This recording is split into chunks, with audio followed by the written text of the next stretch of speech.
ನಮಸ್ತೆ ನವಕರ್ನಾಟಕ ಟಿವಿಗೆ ಸ್ವಾಗತ. ನವಕರ್ನಾಟಕ ಟಿವಿ ಜನಪರ ನ್ಯಾಯಪರ. ನೀವಿನ್ನ ನಮ್ಮ ಚಾನೆಲ್ ಸಬ್ಸ್ಕ್ರೈಬ್ ಮಾಡಿಲ್ಲ ಅಂದ್ರೆ ಈ ಕೂಡಲೇ ಲೈಕ್ ಮಾಡಿ, ಶೇರ್ ಮಾಡಿ, ಸಬ್ಸ್ಕ್ರೈಬ್ ಮಾಡಿ, ತಪ್ಪದೆ ಬೆಲ್ ಐಕಾನ್ ಕ್ಲಿಕ್ ಮಾಡಿ.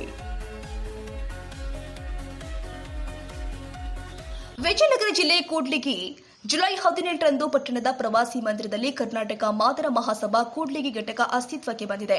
ಕರ್ನಾಟಕ ಮಾದಿಗ ಮಹಾಸಭಾ ಸಂಘಟನೆಯು ರಾಜ್ಯಾಧ್ಯಕ್ಷರು ಹಾಗೂ ಸಚಿವರು ಆದ ಡಾಕ್ಟರ್ ಕೆಎಚ್ ಮುನಿಯಪ್ಪ ಅವರ ಮತ್ತು ಮಾಜಿ ಸಚಿವರು ಹಾಗೂ ಸಭಾದ ರಾಜ್ಯ ಕಾರ್ಯದರ್ಶಿಗಳು ಆದ ಎಚ್ ಆಂಜನೇಯ ಅವರ ನೇತೃತ್ವದಲ್ಲಿ ಪ್ರಗತಿ, ಪ್ರಬಲತೆ ಹಾಗೂ ಸದೃಢತೆ ಹೊಂದಿದೆ. ಜಿಲ್ಲಾಧ್ಯಕ್ಷರು ಆದ ನಿಂಬಲ ರಾಮಕೃಷ್ಣ ಅವರ ನಿರ್ದೇಶನದಂತೆ ಜಿಲ್ಲಾ ಖಜಾಂಚಿ ಹಾಗೂ ವಕೀಲರು ಆದ ಡಿಎಚ್ ದುರ್ಗೇಶ್, ಮಹಾಸಭಾದ ಜಿಲ್ಲಾ ಯುವ ಮುಖಂಡರು ಹಾಗೂ ಕರ್ನಾಟಕ ಪೌರ ನೌಕರರ ಸಂಘದ ರಾಜ್ಯಾಧ್ಯಕ್ಷರು ಆದ ಜಿ ಪ್ರಕಾರ್ ಹಾಗೂ ಜಿಲ್ಲಾ ಸಮಿತಿ ಸದಸ್ಯರು ಆದ ಬಿ ಅಕ್ಷಯ್ ಕುಮಾರ್ ಅವರ ನೇತೃತ್ವದಲ್ಲಿ ಪದಾಧಿಕಾರಿಗಳ ಸಭೆ ಜರುಗಿದೆ. ಕರ್ನಾಟಕ ಮಾದರ ಮಹಾಸಭಾ ತಾಲೂಕು ಘಟಕ ಅಧ್ಯಕ್ಷರಾಗಿ ಕೂಡ್ಲಿಗಿಯ ಹಿರಿಯ ನಾಗರಿಕರು ಆದ ಎಚ್ ಸಿದ್ದಪ್ಪ ನೇಮಕವಾಗಿದ್ದಾರೆ.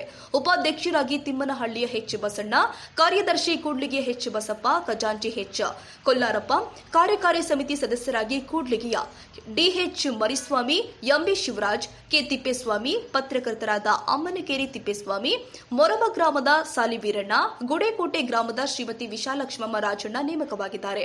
ಮಹಾಸಭಾದ ವಿಶೇಷ ಆಹ್ವಾನಿತರು ಆದ ಹೋರಾಟಗಾರ ಬಿಟಿ ಗುದ್ದಿಚಂದ್ರು, ಪೂಜಾರಿಹಳ್ಳಿಯ ಬಸವರಾಜ್, ಕೆಂಚಮಲ್ಲನಹಳ್ಳಿಯ ಓಬಳೇಶ್, ಗುಡೇಕೋಟೆ ಗ್ರಾಮದ ನಾಗರಾಜ್, ಮಡಕಲಕಟ್ಟೆ ಗ್ರಾಮದ ಸಾರೆಪ್ಪ, ಮಾಳಹಳ್ಳಿಯ ಎಕೆ ಮಂಜಪ್ಪ ಉಪಸ್ಥಿತರಿದ್ದರು. ಸಭೆಯನ್ನ ಉದ್ದೇಶಿಸಿ ಕರ್ನಾಟಕ ಮಾದಿಗ ಸಮಾಜದ ಹಿರಿಯರು ಹಾಗೂ ನಿವೃತ್ತ ಶಿಕ್ಷಕರು ಆದ ಬಸಪ್ಪರವರು ಮಾತನಾಡಿದರು. ಸಮಾಜ ಸರ್ವತೋಮುಖ ಅಭಿವೃದ್ಧಿ ಸಾಧಿಸಲು ಸಂಘಟಿತರಾಗಬೇಕಾಗಿದೆ. ಅದಕ್ಕಾಗಿ ಸರ್ವರು ಕೂಡ ಸದಸ್ಯತ್ವ ಹೊಂದಿ ಮಹಾಸಭಾವನ್ನ ಸದೃಢಗೊಳಿಸೋಣ.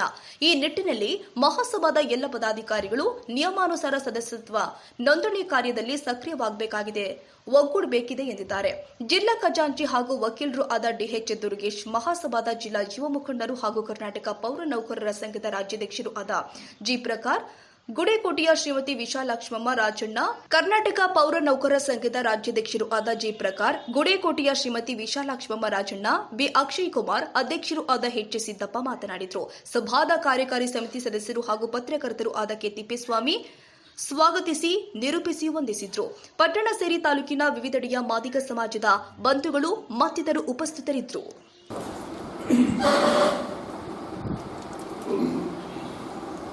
ಇವತ್ತಿನ ಕಾರ್ಯಕ್ರಮದ ಅಧ್ಯಕ್ಷತೆ ವಹಿಸಿರುವಂಥ ಸಿದ್ದಪ್ಪ ಸರ್ ಅವರೇ, ಹಿರಿಯರಾಗಿರ್ತಕ್ಕಂಥ ಬಸಪ್ಪ ಸರ್ ಅವರೇ, ವಕೀಲರಾಗಿರ್ತಕ್ಕಂಥ ನಮ್ಮ ದುರ್ಗೇಶ್ ಅವರೇ, ಅಕ್ಕನವರಾಗಿರ್ತಕ್ಕಂಥ ವಿಶಾಲಕ್ಷ್ಮಿ ಅವರೇ, ಕೊಲ್ಲಾರಪ್ಪ ಸರ್ ಅವರೇ, ಇಲ್ಲಿರ್ತಕ್ಕಂಥ ಎಲ್ಲ ನನ್ನ ಮಾದಿಗ ಬಂಧುಗಳಿಗೆ ನಮಸ್ಕಾರಗಳನ್ನು ತಿಳಿಸುತ್ತಾ, ಆತ್ಮೀಯರೇ, ಕರ್ನಾಟಕ ಮಾದರ ಮಹಾಸಭಾವನ್ನು ಇವತ್ತಿನ ರಾಜ್ಯದಲ್ಲಿ ಮಾದಿಗರ ಹೆಬ್ಬುಲಿಯಂತೆ ಹೆಸರಾಗಿರ್ತಕ್ಕಂಥ ಕೆ ಎಚ್ ಮುನಿಯಪ್ಪನವರು ಹಾಗೂ ಎಚ್ ಆಂಜನೇಯ ಸಾಹೇಬರು, ಎಲ್ಲ ನಮ್ಮ ಮಾದಿಗ ಹಿರಿಯ ಕಿರಿಯ ಎಲ್ಲರೂ ಸೇರಿ ನಾವು ಎಲ್ಲರೂ ಬ್ರಿಗೇಡ್ಗಳು ಅದು ಇದು ಒಕ್ಕೂಟಗಳನ್ನು ಮಾಡ್ಕೊಂತಿದ್ದಾರೆ. ಇವತ್ತು ನಮ್ಮಲ್ಲಿ ಇರ್ತಕ್ಕಂಥ ನೂರಾರು ಸಂಘಟನೆಗಳು ನಮ್ಮಲ್ಲಿ ಅರ್ಧ ಹಂಚೋಗ್ಬಿಟ್ಟಿದ್ದಾರೆ ನಮ್ಮವರು ಅಂತೇಳಿ ಇವತ್ತು ಮಹನೀಯರು ಸೇರಿ ಎಲ್ಲರೂ ಒಂದೇ ಗೂಡಿನಲ್ಲಿ ಬರಬೇಕೆಂಬ ಒಂದು ಉದ್ದೇಶದಿಂದ ಮಾದರ ಮಹಾಸಭಾವನ್ನು ರಾಜ್ಯದಲ್ಲಿ ಮಾಡಿ ಇವತ್ತು ಕೆ ಎಚ್ ಮುನಿಯಪ್ಪನವರು ರಾಜ್ಯಾಧ್ಯಕ್ಷರಾಗಿ ಪ್ರಧಾನ ಕಾರ್ಯದರ್ಶಿಗಳಾಗಿ ಎಚ್ ಆಂಜನೇಯ ಆಗಿದೆ. ಆಗಲೇ ಬಸಪ್ಪ ಸಾರ್ ಮಾತಾಡ್ತಾ ಹೇಳಿದರು, ಇವತ್ತು ಏನು ನಮ್ಮ ಮಾದಿಗರುಗಳು ಇದ್ದಾರೆ ಎಲ್ಲ ಸಂಘಟನೆಗಳ ಬದಿಗೊತ್ತು.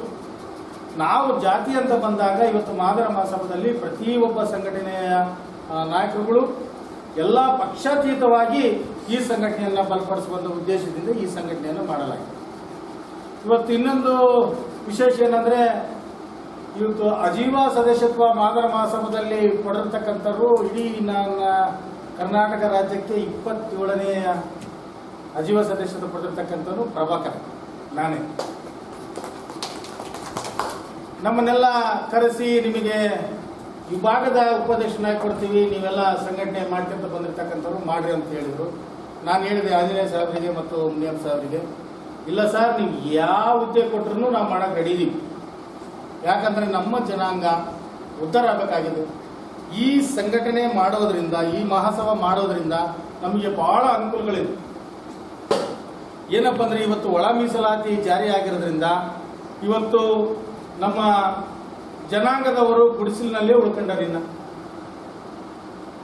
ಅವರನ್ನ ಕರೆತಂದು ಹೊರಗೆ ಕರೆತಂದು ಸರ್ಕಾರದಿಂದ ಬರ್ತಕ್ಕಂಥ ಸೌಲಭ್ಯಗಳನ್ನು ಕೊಡಿಸುವುದು, ಅವರಿಗೆ ಶಿಕ್ಷಣ ಕೊಡಿಸುವುದು, ಸರ್ಕಾರದಿಂದ ಬರ್ತಕ್ಕಂಥ ಬೆನಿಫಿಟ್ಸ್ಗಳನ್ನು ಕೊಡುವುದು ಬಹಳ ಉದ್ದೇಶವನ್ನು ಇಟ್ಕೊಂಡು ಹೇಳಿದ್ದಾರೆ.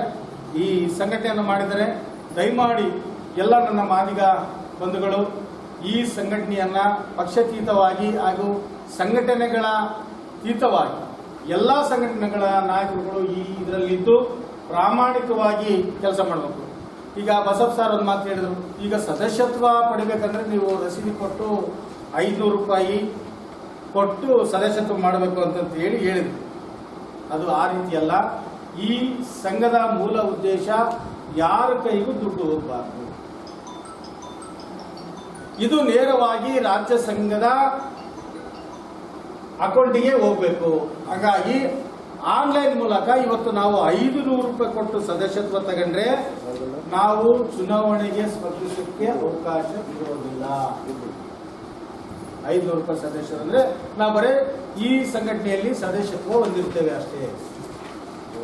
ನಾವೇನಾರ ವಿಶೇಷ ಸದಸ್ಯತ್ವ 5,000 ರೂಪಾಯಿ ಇದೆ, ಆ 5,000 ರೂಪಾಯಿ ಕೊಟ್ಟು ನಾವು ಸದಸ್ಯತ್ವ ಬಂದ್ರೆ ನಮಗೆ ಮತದಾನದ ಹಕ್ಕು ಇರ್ತದೆ. ಅದೇ ನಿಟ್ಟಿನಲ್ಲಿ ಪ್ರೇಮಂ ಸದಸ್ಯತ್ವ 10,000, ಅಜೀವ ಸದಸ್ಯತ್ವ 25,000, ಪೋಷಕ ಸದಸ್ಯತ್ವ 50,000, ಮಹಾಪೋಷಕ ಸದಸ್ಯತ್ವ 1 ಲಕ್ಷ ರೂಪಾಯಿಗಳು ಇರ್ತವೆ. ಈಗ ನಮ್ಮ ರಾಜ್ಯದಲ್ಲಿ ನಾವು ಈ ಸದಸ್ಯತ್ವ ಪಡಿಬೇಕಂದ್ರೆ ಆನ್ಲೈನ್ ಲಿಂಕ್ ಅನ್ನು ನಾನೀಗ ಸಿದ್ದಪ್ಪ ಅವರಿಗೆ ಮತ್ತು ಬಸಣ್ಣನವರಿಗೆ, ನಮ್ಮ ದುರ್ಗೇಶ್ ವಕೀಲರಿಗೆ ಮತ್ತು ನಮ್ಮ ಅಕ್ಕ ಅವ್ರಿಗೆ ಕಳಿಸ್ತೀವಿ.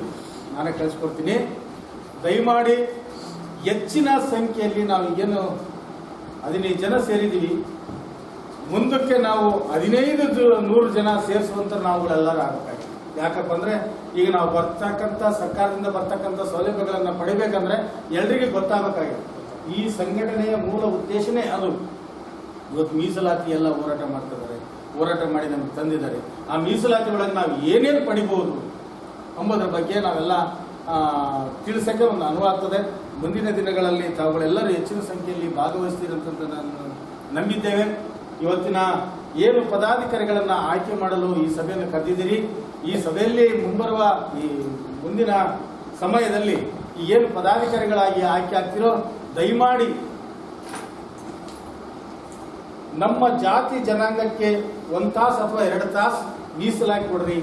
ಯಾಕಂದ್ರೆ ತಾವುಗಳು ಬುದ್ಧಿ ಈಗೇನು ಅಧ್ಯಕ್ಷರು ಪದಾಧಿಕಾರಿಗಳು ಏನು ಆಗ್ತೀವಲ್ಲ, ಆಗಿರ್ತಕ್ಕಂಥವ್ರು ನಾವು ಪದಾಧಿಕಾರಿಗಳಾಗಿ ಅಧ್ಯಕ್ಷರುಗಳಾಗಿ ಮನೆ ಕುಂತ್ರೆ ಅದಕ್ಕೊಂದು ಅರ್ಥ ಸಿಗಲ್ಲ. ನಾವು ಪದಾಧಿಕಾರಿಗಳಾದ ಮೇಲೆ ನಮ್ಮ ಜನಾಂಗಕ್ಕೆ ನಾವು ಏನೇನು ಕೊಡಿಸಿದ್ದೀವಿ, ಏನೇನು ಮಾಡಿದ್ದೀವಿ ಎಂಬುದು ಕೆಲಸದ ಮೇಲೆ ನಮ್ಮ ಕೆಲಸ ಕಾರ್ಯಗಳನ್ನು ಗುರುತಿಸುವಂಥವ್ರು ನಮ್ಮ ಜನಗಳಾಗ್ತಾರೆ. ದಯಮಾಡಿ ನಾವು ಅಧ್ಯಕ್ಷರು, ಉಪಾಧ್ಯಕ್ಷರು, ಪದಾಧಿಕಾರಿಗಳು ಅಂತೇಳಿ ಕುಂದ್ರಬೇಡ್ರಿ. ನೀವು ಏನು ಅಧಿಕಾರ ವಹಿಸಿಕೊಂಡು ಕ್ಷಣದಿಂದಲೇ ನೀವು ಕಾರ್ಯಪ್ರವೃತ್ತರಾಗಿ ನಮ್ಮ ಕೂಡ್ಲಿಗಿ ತಾಲೂಕಿನಲ್ಲಿ ಇರ್ತಕ್ಕಂಥ ಎಲ್ಲಾ ಮಾದಿಗರನ್ನ ಒಗ್ಗೂಡಿಸುವಂತ ಕೆಲಸ ಮಾಡ್ಬೇಕಂತೇಳಿ ಈ ಸುಸಂದರ್ಭದಲ್ಲಿ ನಿಮ್ಮೆಲ್ಲರಿಗೂ ಶುಭವನ್ನು ಆಶಿಸುತ್ತಾ ನನ್ನ 2 ಮಾತುಗಳನ್ನು ಮುಗಿಸಿದ್ದೇನೆ. ಜೈ ಭೀಮ್, ಜೈ ಮಾದಿಗ.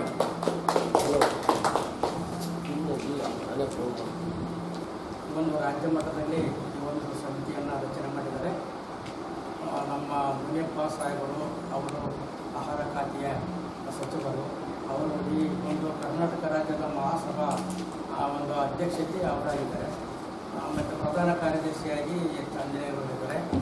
ಇವರ ಉದ್ದೇಶ ಏನಂತ ಹೇಳಿದರೆ, ನಮ್ಮ ಕರ್ನಾಟಕ ರಾಜ್ಯದಲ್ಲಿರ್ತಕ್ಕಂಥ ಎಲ್ಲ ಸಮುದಾಯಗಳು ಇವತ್ತು ವೀರಶೈವ ಮಹಾಸಭಾ ಇರ್ಬೋದು, ಆಮೇಲೆ ಬಡಿದಾರ್ದ ಅವ್ರದ್ದು ಮಹಾಸಭೆ ಇರ್ಬೋದು, ಜಯವಾಯ್ತವ್ರದ್ದು ಮಹಾಸಭಾ ಅಂತ ಇದೆ, ಆಮೇಲೆ ಮತ್ತು ಒಕ್ಕಲಿಗರ ಮಹಾಸಭಾ ಅಂತ ಇದೆ. ಈ ರೀತಿ ಜಾತಿವಾರು ಮಹಾಸಭೆಗಳನ್ನು ಏರ್ಪಡಿಸಿರೋದ್ರಿಂದ ನಮ್ಮ ಕರ್ನಾಟಕ ರಾಜ್ಯದಲ್ಲಿ ನಮ್ಮದೇ ಆದಂಥ ಮಾದಿಗರ ಮಹಾಸಭಾ ನಮ್ಮ ರಾಜ್ಯ ಮಟ್ಟದಲ್ಲಿ, ಜಿಲ್ಲಾ ಮಟ್ಟದಲ್ಲಿ, ತಾಲೂಕು ಮಟ್ಟದಲ್ಲಿ ಇದನ್ನು ನಾವು ಪ್ರಾರಂಭ ಮಾಡಬೇಕಂತ ಉದ್ದೇಶ ಇಟ್ಕೊಂಡು ರಾಜ್ಯ ಮಟ್ಟದಲ್ಲಿ ಇರ್ತಕ್ಕಂಥ ಈ ಸಚಿವರು, ಪ್ರಧಾನ ಕಾರ್ಯದರ್ಶಿಗಳು ಅವರು ಒಂದು ಸಭೆಯನ್ನು ಕರೆದುಬಿಟ್ಟು ಒಂದು ತೀರ್ಮಾನವನ್ನು ತೆಗೆದುಕೊಳ್ತಾರೆ. ಈ ಒಂದು ಮಾದಾರ ಮಹಾಸಭೆಗೆ ತಾಲೂಕಾ ಘಟಕದಿಂದ ಜಿಲ್ಲಾ ಘಟಕ ಮತ್ತು ರಾಜ್ಯ ಮಟ್ಟದವರೆಗೆ ಈ ಒಂದು ಕಮಿಟಿ ತಾಲೂಕು ಮಟ್ಟದಲ್ಲಿ 15 ಜನ ಸದಸ್ಯರನ್ನು ಪದಾಧಿಕಾರಿಗಳನ್ನು ನೀವು ಆಯ್ಕೆ ಮಾಡಿಕೊಂಡು ಒಬ್ಬ ಪದಾಧಿಕಾರಿಗಳು ಮತ್ತು ವಿಶೇಷ ಆಹ್ವಾನಿತರು ಇದರಲ್ಲಿ ಕಾರ್ಯಕಾರಿ ಸಮಿತಿಯವರು ಇರ್ತಾರೆ, ಪದಾಧಿಕಾರಿಗಳು ಕೊಟ್ಟಿದ್ದಾರೆ ಮತ್ತು ವಿಶೇಷ ಆಹ್ವಾನಿತರು ಕೂಡ ಒಂದು ಇರ್ತಾರೆ. ಈ ನಮಗೆ ಒಂದು ಕೆಲಸ ಏನಂತ ಹೇಳಿದರೆ, ಈ ರಾಜ್ಯ ಮಟ್ಟದಲ್ಲಿ ಈ ಒಂದು ಸಮಿತಿ ರಚನೆ ಮಾಡಿರ್ತಕ್ಕಂಥ ಉದ್ದೇಶ ಏನಂದರೆ, ನಮ್ಮ ಕರ್ನಾಟಕ ರಾಜ್ಯದಲ್ಲಿರ್ತಕ್ಕಂಥ ನಮ್ಮ ಮಾದಿಗ ಸಮುದಾಯ ಜನರು ಭಾಳ ಹಿಂದುಳಿದಿರ್ತಕ್ಕಂಥರಿದ್ದಾರೆ, ಕಡು ಬಡವರಿದ್ದಾರೆ. ಅವರು ಆರ್ಥಿಕವಾಗಿ ಅವರ ಅಭಿವೃದ್ಧಿಗಾಗಿ, ನಮ್ಮ ಜನಾಂಗದ ಅಭಿವೃದ್ಧಿಗಾಗಿ, ಸರ್ವತೋಮುಖ ಅಭಿವೃದ್ಧಿಗಾಗಿ ನಮ್ಮ ಜನಾಂಗವನ್ನು ನಾವು ಮೇಲೆತ್ತಬೇಕಂತ ಉದ್ದೇಶಿಟ್ಕೊಂಡು ಇಂಥ ಒಂದು ಮಾದರ ಮಹಾಸಭಾ ಅಂತಕ್ಕಂಥ ಒಂದು ಸಮಿತಿಯನ್ನು ರಚನೆ ಮಾಡಿದ್ದಾರೆ. ರಾಜ್ಯ ಮಟ್ಟದಲ್ಲಿ, ಜಿಲ್ಲಾ ಮಟ್ಟದಲ್ಲಿ, ತಾಲೂಕು ಮಟ್ಟದಲ್ಲಿ. ಇದರ ಉದ್ದೇಶ ಏನಂತಂದರೆ, ಈಗ ಯಾರು ಇವತ್ತು ನಮ್ಮ ಕೂಡ್ಲಿಗಿ ತಾಲೂಕಿನಲ್ಲಿ 15 ಜನ ನಾವು ಈಗ ಆಯ್ಕೆ ಮಾಡ್ಕೊಂಡಿದ್ದೀವಿ ಒಂದು ಸಮಿತಿಯನ್ನು. ಇದರಲ್ಲಿ ಅಧ್ಯಕ್ಷರು, ಕಾರ್ಯದರ್ಶಿ, ಖಜಾಂಚಿಯಲ್ಲ, ನಿಮಗೆಲ್ಲ ವಿಷಯ ಗೊತ್ತಾಗುತ್ತೆ, ನಾವು ತಿಳಿಸ್ತೇವೆ. ಇದು ಈಗ ತಾನೇ ನಮ್ಮ ತಿಪ್ಪೇಸ್ವಾಮಿ ಹೇಳಿದರು, ಯಾರ್ಯಾರು ಯಾವ ರೀತಿ ಅಂತ ನಾವು ಅನೌನ್ಸ್ ಮಾಡಿಲ್ಲ, ನಿಮಗೆ ಕೂಡ ವಿತರಣೆ ಮಾಡ್ತೀವಿ. ಇದರ ಉದ್ದೇಶ ಏನಂದರೆ, ಈ ಒಂದು ಮೆಂಬರು 15 ಜನ ಏನೋ ಕಾರ್ಯಕಾರಿ ಸಮಿತಿಗೆ ಸದಸ್ಯರಿದ್ದಾವೋ ಅಧ್ಯಕ್ಷರು ಒಳಪಟ್ಟು ಅವರು ಪ್ರತಿಯೊಬ್ಬರು 50 ಜನ ವಿಶೇಷ ಆಹ್ವಾನಿತರು 50 ಜನ ಮೆಂಬರ್ಶಿಪ್ಪನ್ನು ಮಾಡಿಸಲೇಬೇಕಾಗ್ತದೆ, 500 ರೂಪಾಯಿ. ಆಮೇಲೆ ಕಾರ್ಯಕಾರಿ ಸಮಿತಿಯವರು ಅವರು ಸುಮಾರು ಒಂದು 6 ಜನ ಇದ್ದಾರೆ, ಅವರು ಕೂಡ ಒಂದು 100 ಜನನಾದರೂ 500 ರೂಪಾಯಿ ಮೆಂಬರ್ಶಿಪ್ಪನ್ನು ನಾವು ಮಾಡಿಸಲೇಬೇಕು.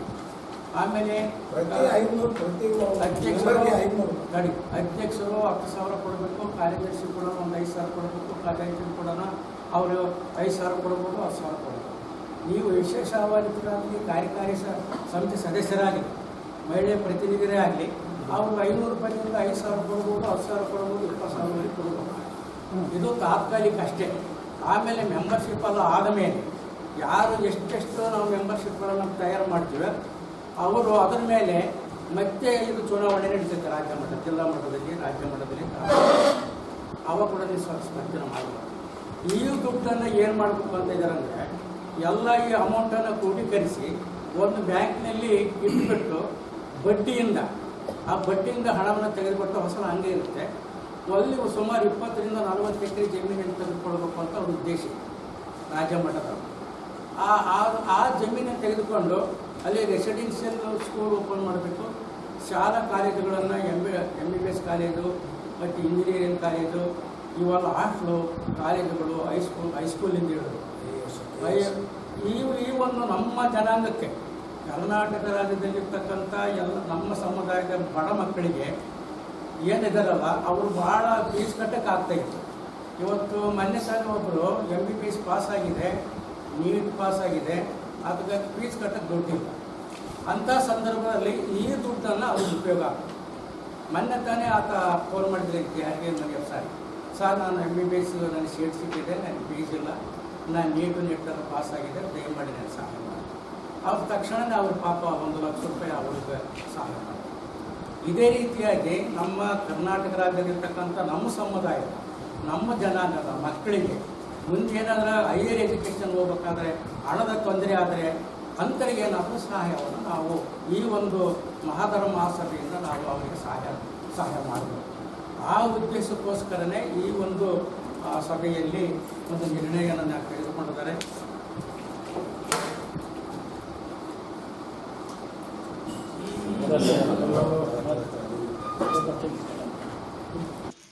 K Thippeswamy Kudligi, Navakarnataka TV.